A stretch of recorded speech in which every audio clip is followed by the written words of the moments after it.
Kalau passion lo nih Banyak Tak, yang apa nih Tak? passion gue. Eh, Passion gue main bola. Main bola ya? Enggak lah. Enggak lah. Gue sih percaya nggak semua orang cocok untuk usaha. Nggak semua orang. Tapi semua orang punya kesempatan untuk berusaha. Goals itu yang bikin lo konsisten gitu. Maksud gue, pada saat goals lo itu belum tercapai, lo akan konsisten supaya mencapai goals lo itu.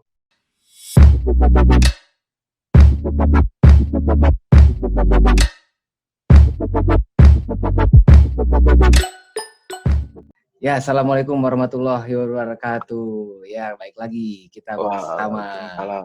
Nah, hari ini Alhamdulillah. mau ngobrol sama sahabat gue juga. Yang ini nggak kalah hebatnya, nggak kalah pentingnya. Tahta Prawiratama. Tak, assalamualaikum Tak. Bye. Waalaikumsalam. Gimana bro, sehat? Alhamdulillah. Lagi di rumah nih ya. Di rumah aja bos. Gimana Tak? Gimana? Udah sebulan lebih di rumah ya? Sebulan lebih lah WFH. Cuman masih keluar sih gue. Kadang ke rumah nyokap, kadang ke kantor. Biar teman-teman tahu juga nih, Tahta ini kita berteman dari TK ya Tak, sampai SMA di Al-Azhar. Terus SD sih sebenarnya. Oh SD ya? Oh iya dari SD. SMP, SMA di Al-Azhar. Ya kita masih main ya Tak, sampai kuliah, sampai kerja pun juga sampai sekarang alhamdulillah terus silaturahmi. Alhamdulillah. Ini kesibukan apa nih Tak sekarang Tak? Kerja di bidang apa Kesibukan nih? gue kerja di bidang konstruksi sih sekarang gue. Masih masuk beberapa kali seminggu sekali masuk gitu ke kantor atau Nggak pasti sih. Nggak pasti masuknya kapan. Emang nggak diwajibkan masuk juga. Cuman pada saat ada kebutuhan yang emang harus ketemu, ya kita ke kantor. Atau kita ke rumah anak-anak kantor lah, salah satu meeting di sana. Karena jujur aja, menurut gue pakai Zoom gitu, atau pakai Google Hangout, kadang-kadang agak susah juga untuk koordinasi ya. Setuju. Agak sulit ngatur waktunya. Apalagi kalau bidang lo yang harus ketemu gitu, ngebahas apapun itu, harus ketemu ya harus ketemu gitu. Yang pasti kan kita tinggal menjalankan protokol aja, pakai masker, social distancing. Tapi aman ya, nggak ada isu-isu dirumahkan dan sebagainya ya? Alhamdulillah ya, nggak ada ya? Alhamdulillah sebenarnya kantor gua itu mungkin masih termasuk yang beruntung ya, karena masih ada project yang jalan. Karena ada juga yang nggak ada project atau apa yang biasanya bermain project, dana-dananya juga nggak ada kan biasanya gitu. Apalagi yang biasa main dengan instansi pemerintah gitu. Konstruksi di instansi pemerintah ya, dana-dana yang harus dibangun apa sekarang dilarikan untuk menyelesaikan masalah pandemi ini kan. Alhamdulillah ya. Nah terus tapi anak libur dong ya? Sekolah anak di Al-Azhar kan ya? Iya, anak di Al-Azhar. Sekolah pakai Zoom. Oh tetap sekolah setiap hari pakai Zoom gitu ya sama gurunya Sekolah ya? tapi pakai Zoom. Ya, 2 kali seminggu lah pakai Zoom. Yang nyebelin kan udah sekolahnya pakai Zoom, uang SPP-nya harus bayar juga kan? Bayar full ya? Tetap bayar full ya kan, pasti kan kebutuhan buat gaji-gaji guru itu kan tetap harus kita bayar. Nah hari ini nih mau ngobrolin ini minta tipsnya dong Tata nih kan yang gue kenal nih dari zaman dulu orangnya entrepreneur banget lah, bikin bisnis, pernah bikin, terus pernah dari bawah terus naik, terus ya bisnisnya juga pernah mengalami turun gitu ya, naik turun dan akhirnya jalan lagi. Nah kan kalau sekarang ini kan orang pada di rumah aja, terus lagi bulan puasa, kayak biasanya kan kalau bulan puasa tuh kan orang bisnis apapun tuh subhanallah itu laku semua gitu loh, rame. Nah pasti laku. Apapun ya? itu. Iya pasti. Mau jual kacang juga pinggir jalan juga laku ya? Mau jualan apapun lu laku, kacang, makanan udah pasti ya, makanan, minuman, takjil itu pasti laku. Ya baju-baju juga kan pasti laku. Bulan puasa kan emang bulan yang berkah lah gitu, maksud gue. Pemasukan orang jadi berkali lipat kan di situ. Dengan adanya THR, adanya apa, jadi dia purchasing power-nya juga lebih tinggi kan. Iya. Tapi kan tahun ini kan udah ada PSBB, terus karyawan pada dirumahin, ada yang di PHK, ada yang katanya THR-nya nggak full, bahkan ada yang nggak dapet. Nah ini kan artinya mempengaruhi sektor perdagangan juga kan pasti kan? Semuanya udah pasti. Maksud gue nggak cuma di PHK ya, banyak juga teman-teman gue itu tetap sebagai karyawan tapi nggak digaji. Dirumahkan ya. Di rumah tapi tetap karyawan tapi dia nggak digaji. Ya, makanya bersyukur yang masih digaji gitu atau masih dikasih setengah gaji ya. Masih banyak juga yang lebih kesian daripada yang dari kita ini yang masih dapat penghasilan segala macem. Iya, kita harus bersyukur ya buat teman-teman yang Iyalah, masih punya mau pekerjaan. mau punya pekerjaan mau kayak gimana pun, walaupun mungkin emang dipotong gaji lo, dipotong THR lo, dipotong, cuman kan tetap aja masih ada yang lebih lebih lebih buruk daripada kita lah. Nah, ngomongin soal entrepreneur nih, Ya, Tak. Gimana nih, Tak? Tanya dong tips-tipsnya nih. Kan lo pedagang sejati nih. Apa istilahnya kalau orang Padang tuh jiwa dagangnya tuh, hebat gitu kan. Padang Mentalnya itu tuh pandai dagang. berjuang. Pandai dagang, bener. Ya, maksud Gimana? gue kalau lo mau usaha ya, maksud gue lo harus punya plan yang jelas juga sebelum lo memulai suatu usaha. Jangan karena lo ikut-ikutan lo bikin usaha gitu. Misalkan lo lihat sekarang, apa ya contohnya, bikin toko kopi kayak Tuku gampang gitu. Ya lo ikut-ikutan bikin. Tapi lo nggak punya plan, lo cuma ikut-ikutan karena itu lagi hype. Tapi pada saat hype-nya nggak ada kan, lo Gila. bingung exit plan lo dalam usaha lo nih apa. Sedangkan modal yang lo keluarin udah gede. Harus punya planning lah dan harus ketat juga ininya keuangan segala macam, terus ketat administrasi. Maksud gue gitu, kalau misalkan lo tidak ada itu dan lo usaha cuman kayak gue ikut-ikutan aja tuh. Gue ngeliat temen gue bikin toko kopi laku, gue juga bisa, gampang gue bikin toko kopi. Ya akhirnya pada saat toko kopi sudah tidak hype lagi, lo bingung exit plan lo kemana gitu. Tipsnya sih lo harus punya planning yang jelas sih. Maksud gue usaha lo mau dibawa kemana. Lo harus kalau gue sih biasanya bikin 3 ya, maksudnya short term, middle term, sama long term planning. Short term lo tahunan lah, lo tahun ini growth lo mau segimana, middle plan lo dalam 5 tahun ke depan lo mau kayak gimana, terus kalau long term tuh 10 tahun ke depan lo usaha lo mau sampai mana sih gitu lah. Menurut gue tuh lo harus punya, kalau nggak punya seperti itu ya kasihan uang yang udah lo keluarkan untuk bikin usaha gitu. Mungkin ada orang yang beruntung sekali bikin usaha meledak. Ada Banyak juga tuh. orang yang nggak ada banyak juga orang yang udah bikin 300 usaha, 100 usaha tapi belum jadi gitu. Tapi dia tetap bikin usaha, yang penting kan dia gigi gitu.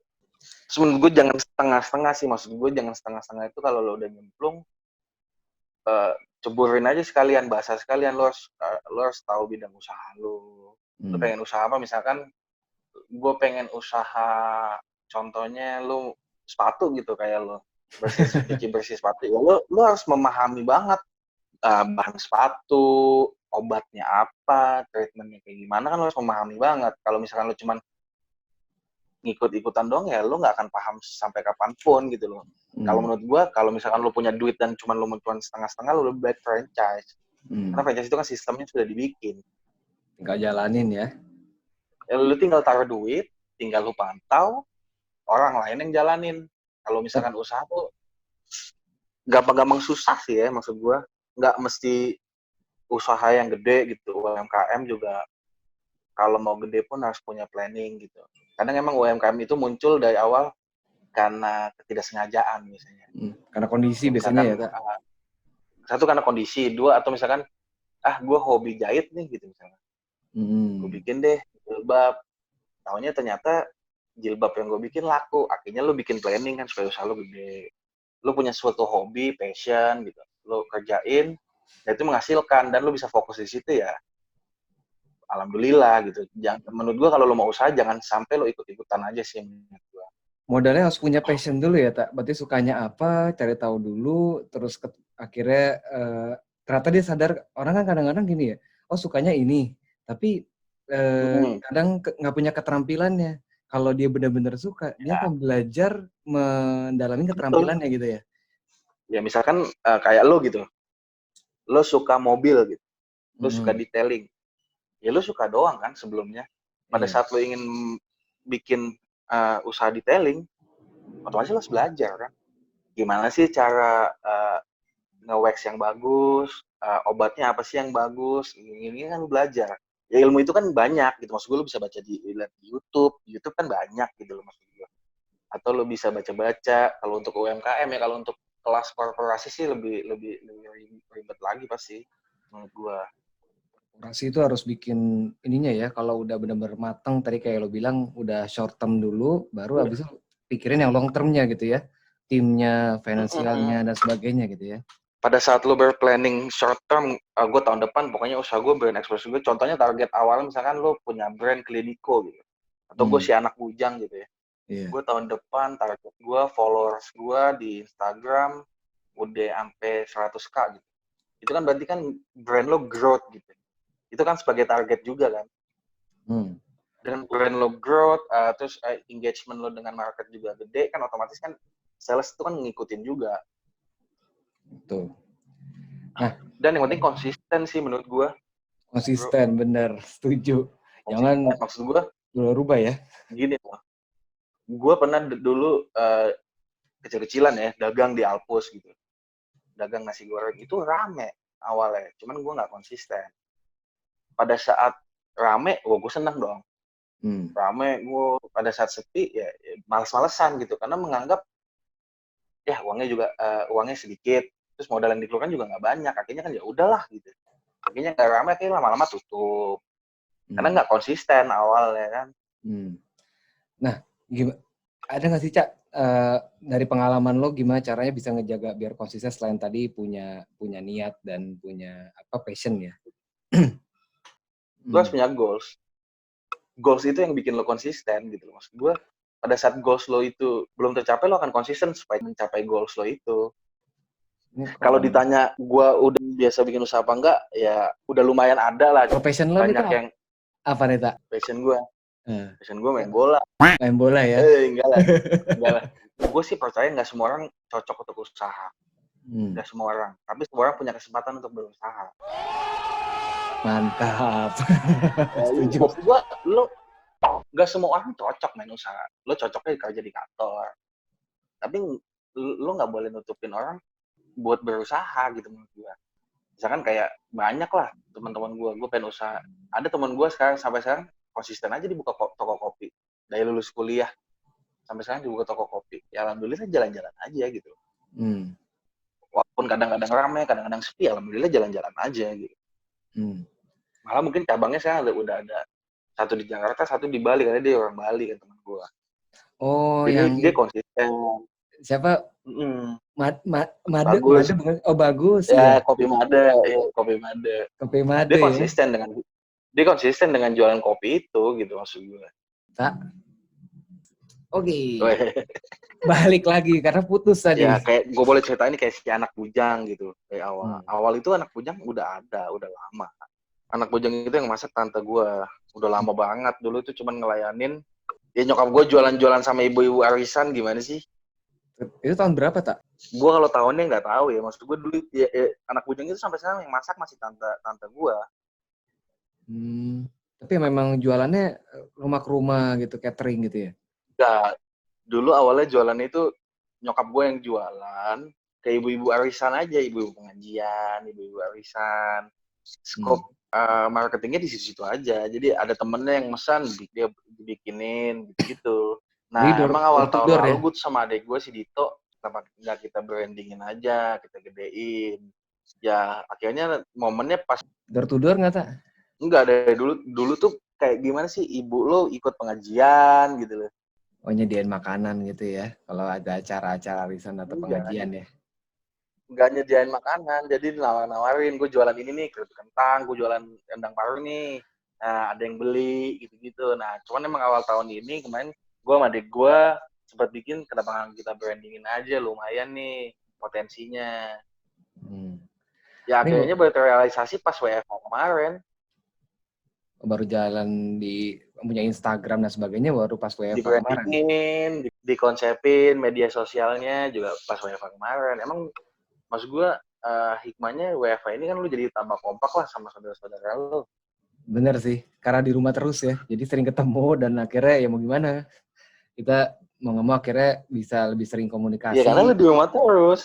Iya, jadi sering ngobrol.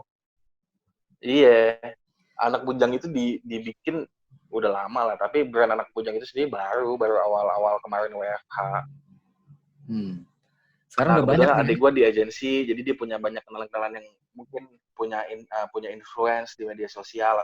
Kalau dibilang banyak, alhamdulillah, tapi belum segitunya lah. Cuman kan planning ke depannya kita pengen gedein itu. Intinya kan buat bantuin nyokap lah. Hmm. Kalau menurut gua kan kita punya source gitu, punya ilmu, punya skill, kenapa nggak dipakai buat gedein si anak bujang gitu. Nah ini gue mau nunjukin nih kalau anak bujang nih bener-bener enak. Ya, ini gue pesen nih. Ini apa ya? Ini udah mau habis nih. Kelihatan kan tuh? Ini tuh apa tak? Ini tak? Kita tes nih pemiliknya. Apa nih tak? Apa itu ya? Kerupuk Kelihatan nggak kulit tak? ya? Kerupuk kulit Kerupuk balado. kulit. Ini enak banget dan asli ini apa garingnya enak banget. Jadi kayak pas makan tuh Ya sebenarnya enak banget. kalau lo dalemin lagi, makanan Padang tuh rasanya beda-beda. Setiap daerah tuh beda-beda. Pantesan setiap restoran beda-beda ya. Nah ini keripik apa nih ta? Yang ini ta? Kerupuk kentang itu. Keripik kentang ya. Wih, keripik kentang. Nah ini gue nunjukin lagi nih. Wih, ini nih jagoan juga nih andalan nih. Kerupuk kentang teri ya. Iya nih keripik kentang teri nih. Nah ini yang paling salah satu yang gue paling favorit pasti gue makan pas buka sama sahur. Nih, ini apa namanya? Oh Paru tuh. rendang paru ya, paru kering nih. Iya, undang banget. Bumbunya enak Iya. banget kalau Emang dicampur. paling banyak, emang paling Campur banyak itu. paling banyak ini ya, best selling ya. Iya, iya. Ini Maksud gue, pakai nasi panas enak banget tak? iya, iya. Asli. Kenapa dari awal gue mau ngangkatnya si rendang paru keringnya. Hmm. Karena kan kalau rendang daging banyak, Hmm. rendang paru itu dikit. Orang yang jualan rendang paru itu dikit. Gitu. Maksud gue, jadi unique selling point juga sih menurut gue. Pada saat rendang paru. Ya, maksud gue kayak yang lain-lain itu kayak keripik kentang, rendang daging gitu. Ya itu sebagai pelengkap. Ya lu jualan makanan Padang gitu kan. Hmm. Tapi kalau di rumah gue nih, orang-orang rumah gue paling demen tuh memang sama yang kering-kering begini nih. Ini lihat untuk paling dari semuanya Iya, garing soalnya kan. paling cepat habis yang ini. Tipikalnya kan dua. Ada orang yang doyan basah, ada orang yang doyan kering gitu kan. Wah ini sambelnya enak banget asli. Dendengnya ini kering terus pakai Ya, cuman sambel. emang Juara. banyak pertanyaan yang susah dijawab tuh kok dikit banget gitu, 1/2 kilo atau 1/4 kilo kok dikit banget gitu kan. Pertanyaannya Nah kan iya. itu biasanya. Ya itu kenapa sih Kak? Dihitungnya beratnya dari basah? Karena gini, Apa gimana sih? di, Nah, iya. dihitungnya itu bukan 1/2 kilo berat di kemasannya.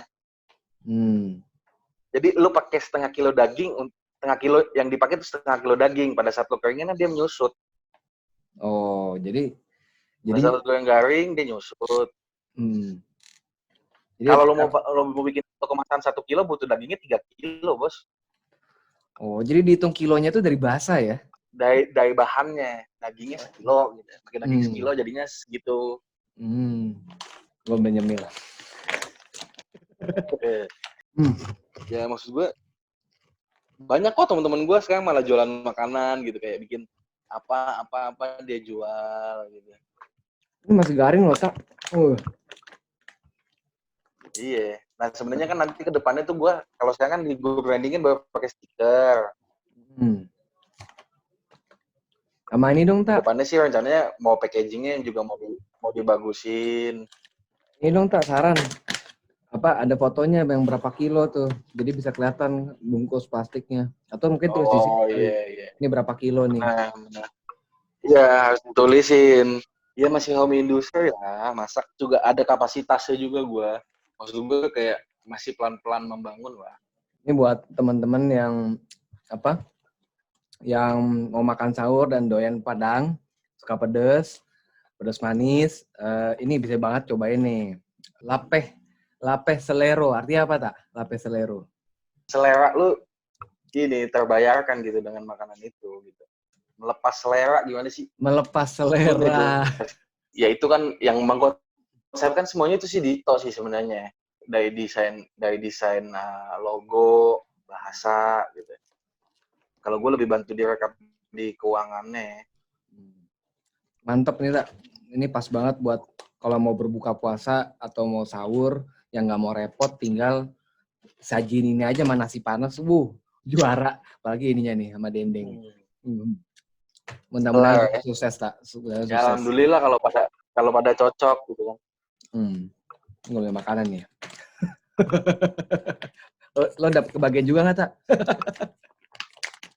Beli gue. Lo beli juga? Nyetop. Makanya kan gue bikin sistemnya PO karena kan ada keterbatasan di masaknya. Ini langsung masak on the spot gitu ya, kirim ke rumah di Blok A ya? Enggak, makanya gue jadi ini sistemnya PO. Wah, Misalkan gue pesan. buka misalkan gue buka Senin Selasa PO-nya. PO tutup Selasa, akan dikirim itu nanti Kamis. Karena kan ada hari Rabunya gue harus masak, harus nyiapin segala macamnya, dan harus belanja. Ini ngomong-ngomong Masih panjang lah. Pengiriman udah paling jauh sampai mana, Tak? Keluar kota udah? Paling jauh ke Palu ada, Ke Palu? ke Sulawesi ada. Iya, ada Wow. teman-temannya Kamel, ini masih teman ke teman sih. Di bersama lagi. Iya, baik lagi bersama. Karena kalau pakai gambar gini nggak kelihatan makanannya. Iya, benar. Nah, ini apa namanya? Emang resep turun-temurun ya kayaknya ya. Khas banget ini kayaknya. Nggak tahu, gue sendiri Iya, belum pernah benar. ke Padang Maksudnya kan sih. ya waktu gue sempat nanya juga, gue juga nggak tahu sebenarnya. Gue nanya nyokap gue, ya rendang itu beda-beda rasanya, tergantung daerahnya katanya. Kalau lo dalemin banget katanya. Ya, gue juga gak ngerti apa bedanya. Cuman emang beda sih, ada yang rendang, ada yang manis, ada yang pedas, ada yang gurih banget, kan beda-beda. Setiap daerah tuh beda-beda bumbu yang dipakainya mungkin, atau cara masaknya kan gue juga nggak sepaham itu lah sampai situ-situnya. Nah, kedepannya berarti ini bisa jadi sesuatu yang menjanjikan ya, karena sebenarnya udah bisnis lama, terus habis itu karena ada kondisi seperti ini juga dan mikir kenapa nggak dibikinin bisnis, ini jadi Iya, sebuah peluang dan ini bisa jadi benar. besar ya. Jadi opportunity kan jadinya. Tapi sebenarnya emang si rendang paru itu awalnya emang udah mau di-brandingin dari awal tahun lalu, cuman waktunya kan nggak ada. Pas WFA ini malah kepikiran udah kita brandingin aja lah, gitu, buat kita bagusin cara sistemnya, mulai dicatat di Excel lah, biar datanya juga jelas, terus alamat-alamat, jadi kan di situ kan gue bisa mapping. Iya, ini Walaupun belum secanggih misalkan pakai Google Analytics itu, gue nggak sampai ke situ lah. Tapi dari itu gue bisa mapping, oh yang banyak pesen tuh orang daerah mana sih, umurnya berapa, gue bisa mapping di situ kan. Berarti sekarang ini kalau order gimana, Tak? Apa WhatsApp atau DM Instagram berarti ya? Kalau nggak salah ya, benar ya? DM Instagram bisa, pakai WhatsApp bisa. WhatsApp-nya juga bukan yang di stiker, tapi sebenarnya yang stiker itu belum aktif nomornya udah ada, cuman HP-nya belum ada. Nomor WhatsApp-nya tuh yang di Instagram, biasanya yang ada di Instagram. Oke. Berarti so far pakai Instagram dulu ya buat order ya. Nah ini buat teman-teman yang mau pesen, enak banget ini Anak Bujang, bisa di follow di Instagramnya @sianakbujang_. Nah nanti tinggal nanya-nanya itu DM siap melayani. PO ya? Siap melayani. Open PO-nya selalu ada di Instastory sih biasanya. Mantap. Nah ini sekarang tahap gedein brand lah. Ngekonsep feed Instagram, ngekonsep siapa sih yang mau di ini, ya kita harus cari juga kan influencer siapa sih gitu kan. Yes. Itu banyak kan datang dari Dito kan, dia agensi kan, berarti dia tahu kan influencer mana. Nah nanti habis video ini nih ada nih, nanti gue masukin cuplikan gimana gue nge-review si Anak Bujang ini yang pas gue lagi buka puasa sama keluarga. Nanti gue munculin. Mudah-mudahan sukses. Thank you. Mudah-mudahan sukses, Tak. Karena asli ini enak banget sih. Gue terakhir makan rendang dan paru yang enak tuh dari tante gue yang dari Padang. Tapi karena udah lama gak masak, jadi gue kayak kangen gitu pas nyobain, aku ini sama ya, enak. Jadi gini, banyak jadinya kayak gue lihat ya, maksud gue kayak adik gue cerita, banyak orang tuh yang nggak suka paru jadi suka gitu. Jadi emang tipikalnya beda-beda, ada yang suka kering, ada yang suka basah gitu kan. Nah, gue mau nanya nih, Tak, kalau makanan, nah kalau juga sebelumnya pernah dagang juga ya di modern kaki lima. Banyak loh di Alpus. kopi. Nah, sebenarnya seberapa penting sih buat pembisnis yang di bidang food and beverage ya, logo halal? Penting, cuman itu kan konsekuensinya panjang tuh. Satu, Oh pada iya. saat bikin logo halal lo harus masuk ke MUI. Satu. Dua, sebenarnya anak bujang ini juga masih panjang jalannya. Kalau emang lo mau seriusin, gue harus ke BPOM, mendaftarkan ini gue, terus gue harus investasi juga di kitchen. Karena kan sekarang ada keterbatasan produksi berarti. Makanya gue bikin PO itu kan ada keterbatasan produksi, dan juga nggak semuanya itu bisa di stok. Iya sih. Karena kan bisa basi atau gimana gitu kan. Nah, Iya. pada saat lo ingin membesarkan lagi kan lo harus bikin BPOM, harus bikin logo halal MUI. Ya kalau buat di Indonesia menurut gue logo halal tuh penting banget ya. Karena halal itu sendiri kan bukan cuman cara masaknya, bukan cuman bahannya, cara potongnya. Bahkan yang gue tahu ya, kalau yang gue tahu nih, lo misalkan mau beli ayam di rumah potong ayam gitu. Itu rumah potong ayam pun harus sertifikasi halal. Halal itu kan bukan cuman dari bahan makanannya, satu misalkan dari cara potong makanannya, dari cara sembelihnya, itu kan juga masuk ke halal gitu. Pada saat lo beli kambing yang ditebas gitu aja kan belum tentu halal. Iya. Meskipun dagingnya Iya. masuk kategori halal, tapi Ya kalau sebenarnya cara halal nggak bisa ya. nggak bisa. Maksudnya sebenarnya kan untuk itu kan untuk kalau lo untuk mengejar big target, maksud gue lo ingin mass production, lo ingin produk lo dikenal seluruh Indonesia, lo butuh itu. Menurut gue BPOM RI juga lo butuh. Dan biasanya kan kalau lo lihat bungkus-bungkus makanan yang udah ada BPOM-nya kan ada ingredients-nya, ada ininya, itu kan udah sertifikasi lah mereka. Soalnya itu jalannya masih panjang lah. Kalau untuk kelas UMKM dan masih scope-nya masih teman ke teman, ya paling benar gedein brand-nya dulu. Ya kayak dulu gimana sih, maksud gue lo dulu yang hits banget tuh Maichi gitu. Maichi. Iya. Iya, sampai sekarang dia bisa segede gitu kan karena awalnya juga mungkin kayak gua gitu, masak-masak, dia jualin, orang pada suka gitu. Cuman kalau dia kan strategi jualan dulu di mobil-mobil tuh, gue inget banget di Bandung. Oh iya, Jadi asli di mobil. iya, di mobil-mobil. Jadi dia tuh strategi jualannya dia kasih ke orang-orang banyak, suruh jadi jualan lah gitu. Cobain nih Suruh gitu jualan resep kan ya. tuh polanya konsinyasi kan dulu mereka kan. Maksud gue dia jualan di mobil-mobil, akhirnya sampai sekarang kan dia punya yang jelas gitu. Dia punya BPOM, dia punya halal. Akhirnya di segede ini kan dia punya rezekinya di situ gitu. Ya kalau gue sih awal tujuannya mau menggedekan si Paru ini kan karena nyokap gue kan nggak kerja gitu, ibu rumah tangga ya. Kemudian daripada lo ngapain lo bisa jualan paru, gue brandingin aja deh sekalian, hasilnya buat dia gitu. Anak-anak cuma bantuin aja, cuman kalau anak-anak dibagi ya sudah kan begitu. Iya. Anak-anak awalnya emang misinya cuma bantuin, karena kan kita juga udah ada kerjaan, ada ini. Ya mungkin gue bisa minta tolong sama bini gue, yang dia kan nggak kerja gitu kan. Iya. Jadi bisa bantuin gue buat rekap. Ya kalau ibu-ibu kan lo suruh buka Excel kan nggak mungkin. Buat suruh rekap di Excel, bikin sheet kan susah lah, ngajarinnya panjang lagi tuh. Iya. Jadi usaha Ya keluarga ya, jadi Nak? usahanya, ya semua anak-anak jadinya bantu. Subhanallah. Ngebantu, ngejalanin, jualin. Ya hikmahnya WFH. Jadi makin akrab, ya kan.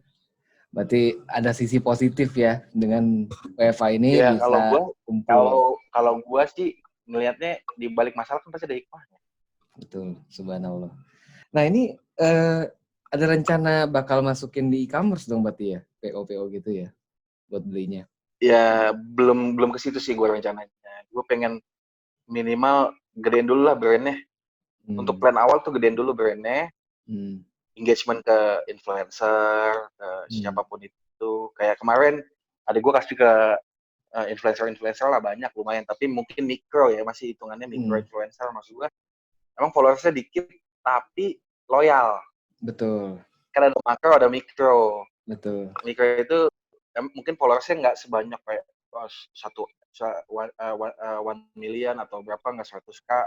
Cuman followers dia tuh loyal gitu loh. Itu kan pertama-tama ada mikro, brand udah makin gede ya, pengembangannya ke belakangnya, planningnya ya jadi usaha yang bisa gede sendiri sih sebenarnya, pengennya gue.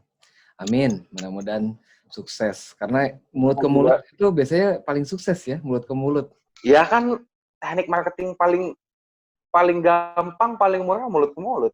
Iya. Paling efektif menurut gua. Apalagi makanan ya, lidah nggak bisa bohong.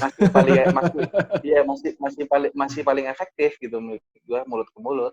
Semua usaha yang dimulai itu kan dari mulut ke mulut. Banyak kan. Cuman kan gimana kita dari mulut ke mulut itu mengaplikasikannya dengan ya kita kan banyak bantuan ya. Mungkin kalau orang dulu kan nggak ada bantuan ya, cuma mulut ke mulut. UMKM yang dulu gitu nggak ada bantuannya. Kalau saya kan sosial media ada WhatsApp, yang banking gampang, bayar melakukan transaksi gampang gitu. Kalau dulu masa mau iklan di koran mahal bos, iklan Nganternya di juga TV mahal. sekarang nganternya juga cepet ya, udah ada ojek Ada online yang Gojek, nganterin ya. ada ojek online, bisa pakai Paxel. Gue kadang-kadang kalau yang jauh-jauh pakai Paxel karena kan biayanya lebih murah. Betul. Dan Atau lebih pakai cepet. kalau yang udah luar kota JNE sih, JNE tapi pakai yang Yes. Tapi gue biasanya untuk yang JNE, gue mintanya yang tempatnya yang gue layanin yang ada Yes-nya.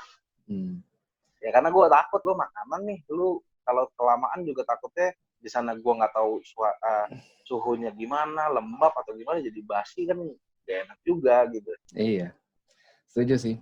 Kakak gue juga kebetulan kan jualan juga tuh Emang daging cabai hijau gitu-gitu. Dia pakai Paxel katanya, dan yeah. memang harus dipikirkan banget berapa lama dikirimnya dan bagaimana kemasannya gitu ya. Iya, delivery dan kemasannya harus dibikin banget. Apalagi Paxel kan itu kenapa dia bisa murah kan dia transitnya banyak. Nah itu sebenarnya packaging masih belum ini lah, masih pakai yang biasa gitu. Maksud gue pengen bentukin packaging dan gue pengen bikin sama si Dito itu packaging, orang tahu packaging itu punyanya si Anak Bujang gitu. Ada ciri khasnya ya. Komunikasinya belum tahu sih sampai mau kayak gimana komunikasinya. Mungkin nanti dalam bentuk toples yang gede gitu. Atau mungkin dengan bisa dengan toples, bisa dengan apa, atau misalkan untuk yang keluar kota di vakum. Iya. Ya kedap udara kan bisa tuh. Ini by the way belum sampai situ sih. Makanan-makanan kering kayak begini, Tak. Ini jujur waktu pas kemarin gue travel ke Jepang gitu ya, ke Singapura, kalau makanan susah, kan makanannya nggak halal ya. Gue makanan kayak begini nih, makanan kering begini, dan ini enak banget sih, selain bisa bisa di-keep, bisa disimpan, dibawanya juga gampang. Karena banyak juga kan ada orang misalkan gini, lo traveling satu keluarga gitu. Ada yang tua-tua itu lidahnya nggak cocok mau makan apapun itu. Iya benar. Kalau nggak ketemu nasi nggak makan. Kalau nggak ketemu makanan Indonesia nggak makan. Ya, bisa jadi solusi juga untuk orang-orang traveling kan. Tapi kan saya traveling nggak bisa. Iya. Ya mungkin ya makanya traveling nggak bisa, mudik juga nggak bisa. Jadi mungkin buat makan di rumah ya. Hikmahnya WFA itu banyak orang makin kreatif. Gue lihat banyak yang jualan makanan masak. Yang dulunya jarang masak, dia suka bikin masak-masak cuman buat dimakan sendiri, akhirnya dia coba-coba jual. Hikmahnya di situ. Cuman kan hikmah itu kan nggak semua orang dapat. Banyak juga yang butuh emang dia skillnya, misalkan anggap OB gitu. Skillnya hanya OB gitu. Pada saat dia kantor pada tutup, ya sudah. Sebenarnya efeknya panjang karena kan gue juga di kantor kan ada suplai batu bara ya kantor gue ke PLNBB. Itu efeknya banyak juga. Gue kan kantor gue tuh lumayan kena gitu. Maksud gue biasanya suplai berapa tongkang jadi cuma berapa, karena kan permintaan PLTU-nya juga menurun karena daya serap listriknya juga turun. Karena misalkan pabrik libur, kantor nggak ada yang buka. Panjang bro kalau mau dibahas. Nah ini berarti ya, tapi kalau ngomong sama dia emang sesuai ekspertis dia ketenaga kerjaan. Berarti kalau ya sekarang kayak lo tadi cerita tuh bro, kantor lo anak lo udah ada yang kena layoff. Ya kalau misalkan dia belum keluarga sih masih mending lah ya. Kalau udah keluarga, pusing. Ya emang PHK ataupun dirumahkan itu memang kadang-kadang nggak ngelihat status peran rumah tangganya dia ya. Itu yang emang akan ngelihat. Makanya memang banyak yang juga yang ngomong persiapkanlah diri kita sebelum masa sulitnya datang gitu ya. Artinya ya tadi lo bilang, gue tangkep kalau misalnya dengan WFA ini kan banyak positifnya nih, dekat sama keluarga, sama saudara, itu positifnya. deket, terus bisa punya ide yang akhirnya nggak pernah terwujud jadi terwujud. Salah satunya bisa berbisnis, bisa manfaatin buat orang, ngebantu orang bingung makannya mau apa, nggak cocok segala macam, jadi daripada mubazir bisa pesan Lapeh Selero. Dijamin nggak Nah, mubazir, maksud gue, pasti habis. kalau gue sering dengar tuh binatang yang paling baik itu kalau dia lagi terpojok kan. Sama manusia juga kalau lagi terpojok makin banyak idenya, Iya. makin muter otaknya. Gue ke pojok nih, gimana caranya nih supaya gue dapat duit, gimana caranya nih gue jualan apa ya, gitu. Akhirnya kan ada, gue suka ketawa sendiri tuh kemarin lihat berita usaha baru, usaha penyelundupan orang mudik. Oh, yang pakai truk ya? Lu bayang gitu, ditumpuk-tumpuk kerupuk tuh orang masih mau ada marketnya. Orang kan muter otak tuh. Oh iya nih, mudik nggak boleh. Gue bikin usaha penyelundupan orang mudik. Walaupun ada yang ketahuan ya, yang nggak dibayar katanya Walaupun kalau ada nggak nyampe. ketahuan. Iya, walaupun ketahuan. Ya itu kan berarti kan agreement-nya kan kalau nggak nyampe gue suruh balik lagi, lu nggak gue bayar. Ya, itu Bener. resiko yang bikin usaha kan. Iya, setiap Tapi usaha jadi pasti ada. usaha. Saking, Iya. ya mungkin, ya gue juga nggak bisa nyalain orang yang pengen mudik. Ya maksud gue gini loh. Pada saat, kalau kita emang tinggal gede di Jakarta, orang-orang yang lain ini kan belum tentu yang maksa-maksa mudik ini. Anggap misalkan gue ngerantau di Jakarta, gue ngontrak, tiba-tiba gue di PHK. Jadi daripada gue tetap di Jakarta banyak kontrak, kan gue pulang kampung, beras ada, nasi ada. Kembali lagi. Pemerintah daerahnya itu ya mau terima apa enggak ya, Kak? Kemarin katanya kalau nggak salah mereka sempat ditolak sama pemerintah daerah. Memang susahnya kan di situ. Kayak ini pengalaman tim gue ya. Tim gue kemarin dari Solo mau ke Jogja. Kalau kantor gue kan lagi ada proyek pembangunan di Solo, terus tiba-tiba ada potensi lah proyek di Surabaya. Itu mau masuk Surabaya susahnya minta ampun. Ya, lagi ketat soalnya. Harus pakai izin dari puskesmas, surat izin keluar, surat izin masuk. Kita dari Surabaya, sampai Surabaya pun dia diisolasi dulu sehari di hotel. Pada saat udah aman baru boleh ke lapangan. Iya. Nah, berarti ini berarti baik lagi ya kalau tadi ngomongin soal bisnis, bagaimana bikin entrepreneur itu modalnya pertama niat ya, dan kedua passion, yang ketiga memiliki plan short term dan long term tadi, dan juga yang paling penting adalah konsisten. Karena kalau kata Om Bob Sadino almarhum itu kan bisnis yang baik itu bukan yang diomongin tapi yang dijalanin, bener ya? Kalau nggak jalan-jalan nggak akan pernah kita tahu. Percuma juga lo punya planning tapi lo nggak berani ngejalanin. Betul.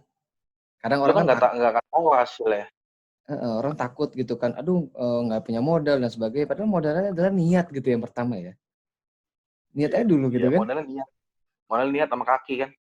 Nah, apa nih pesan terakhir buat teman-teman yang di luar sana yang mungkin baru merintis bisnis atau yang baru kepikiran atau yang baru mau coba berbisnis untuk yang tadi lo bilang untuk bertahan hidup dan sebagainya, kira-kira apa nih tipsnya yang mungkin bisa lo kasih?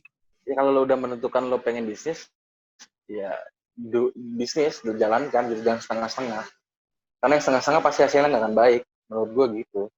Usaha apapun pasti baik. Menurut gue kan hasil itu tidak bakal ngebohongin usahanya kok. Mungkin emang nggak akan dibalas instan gitu, kontan kan dibalas. Karena kan ada rencana lain yang lo nggak tahu. Tapi yang penting lo konsisten usaha. Gue mau usaha ini, yang ini gagal lo coba lagi usaha yang lain. Kalau emang sudah ingin usaha ya usaha. Ya kayak lo gitu deh. Klinik lo udah berapa tahun sih? Dari Gua tahun 2017. 2017. Growth-nya alhamdulillah kan? Oh, growth-nya alhamdulillah ya, ada pertambahan customer, ada customer loyal, terus banyak ilmunya Karena sih. konsisten.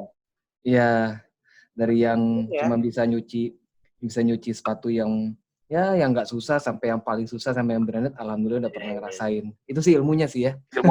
Ilmunya itu, terus ya lu jadi bisa berinteraksi dengan yang biasanya lo digaji orang, lo gaji orang. Ilmunya kan di situ juga ada. Gimana lo menghadapi karyawan-karyawan lo gitu kan. Belajar ilmu manajemen ya. Belajar ilmu manajemen juga, 1, 2 kan, maaf kata ya, maksud gue kalau pekerja harian lepas itu kan, ya ikut tuh loncat nih. Kayak contohnya gini ya, dulu gue pernah ada barber. Itu turnover karyawannya cepat. Kayaknya tuh loncat gitu. Tapi kan gimana caranya lo memanusiakan dia supaya dia betah sama lu atau gimana kan, itu ada cara-caranya, ilmunya kan lo dapet. Iya. Karena apa ya? Dan, Kalau dan juga tantangannya juga bukan dari dalam doang, menurut gue tantangan dari luar juga lebih banyak. Stakeholder lo harus tahu siapa aja yang berhubungan dengan bisnis, siapa aja yang bisa masuk ke bisnis lo. Pada saat lo udah meyakinkan memulai usaha, batu sandungannya tuh banyak. Risk pasti ada. Mau kecil, mau gede pasti ada. Tergantung kita mitigation-nya aja. Risk manajemennya gimana. Ada kan ilmu-ilmu yang nggak lo pelajari di kuliah kan ada. Dari pengalaman lo bikin usaha, misalkan kayak dulu detailing gitu. Risk-nya apa sih? Terus batu-batunya apa sih, kan lo jadi belajar di Kliniko kan seperti apa. Lo bisa implementasi ke bisnis yang lain kan. Maksud gua, ilmu itu kan nggak mesti dari buku gitu. Dari pengalaman hidup juga iya. Terus satu lagi juga menurut gue banyak deh kalau lu udah mulai bisnis, lu tuh ngerasa deh serunya. Ya cuman kadang konsisten dan siap jatuh aja. Kalau nggak siap jatuh bisa gila. Apalagi kalau duit pas-pasan ya. Maksudnya duit pas-pasan nih, punya modal pas-pasan, gue duit punya segini doang mau bikin usaha, insya Allah berhasil. Ternyata nggak berhasil, lu bisa gila. Iya. Tinggal bangkitnya aja. Betul. Nah, biasanya gimana sih, Tak, kalau udah jatuh gitu kan? Nah, gimana biar bisa naik lagi gitu, semangat lagi? Doa ya? Iyalah, balik ke sujud dulu lah. Jadi minta arahan Minta lagi. petunjuk lah. Minta petunjuk. Susah emang. Kalau udah jatuh, bangkit tuh susah. Cuman kan kalau gue percaya gini loh, pada saat lo dijatuh, dibanting sekenceng-kencengnya, mantulnya juga kan tinggi tuh. Bola bekel deh lo banting ke bawah kencang, mantulnya tinggi banget. Percaya gue. Pandemi. Tapi emang sayang misinya bukan nyari duit atau bertahan hidup. Karena menurut gue yang lebih susah nanti recovery-nya. Saat ini semua selesai, recovery-nya susah banget. Menurut gue ya. Setelah pandemi pendapat selesai gue. Recovery lo segala macam tuh susah banget. Ya mungkin kayak perusahaan-perusahaan yang sudah established ya enak ya gitu, maksud gue. Kalau UMKM tuh recovery pasti susah banget. Salah satunya gimana tuh yang susahnya? Ekonomi kita kan pasti hancur nih. Purchasing power juga banyak yang hancur. Terus kan juga untuk kembali seperti sebelum pandemi kan juga butuh waktu kan. Betul. Nggak langsung orang nerima kerja gila-gilaan juga kan. Banyak yang PHK pasti udah pasti. Yes. Yang kesehatan aja belum pulih gitu ya, belum selesai masalah kesehatan, baru nanti ekonominya lebih lama lagi mungkin ya. Kesehatan dulu, iya baru itu ekonominya. Intinya kalau lo udah siap bisnis, nyemplung aja dulu menurut gua. Iya. Dengan planning yang benar. Betul. Setuju. Mantap. Ya memang harus belajar dari bawah, ngerasain dulu sampai akhirnya kita bisa dapat manfaat dari bikin bisnis ya. Iya. Thank you ya. Mantap. Thank you Tahta Prawiratama. Mudah-mudahan sukses dengan anak bujangnya. Pastinya lapeh selero dan boleh dicoba. Thank you Tahta sudah sharing-sharing sama update. Jangan dinaikin ke YouTube. Malu gua. Nggak apa-apa kan, yang bagus-bagusnya aja. Oke. Saya closing dulu kalau begitu. Terima kasih banyak Tahta Prawiratama. Semoga sehat terus, salam buat keluarga. Amin. Terus berjuang dan tetap bertahan hidup. Amin. Salam selera salam bersama. Salam lapis selero. Oke, mantap. Thank you, Tak. Mantap. Assalamualaikum warahmatullahi wabarakatuh. Waalaikumsalam.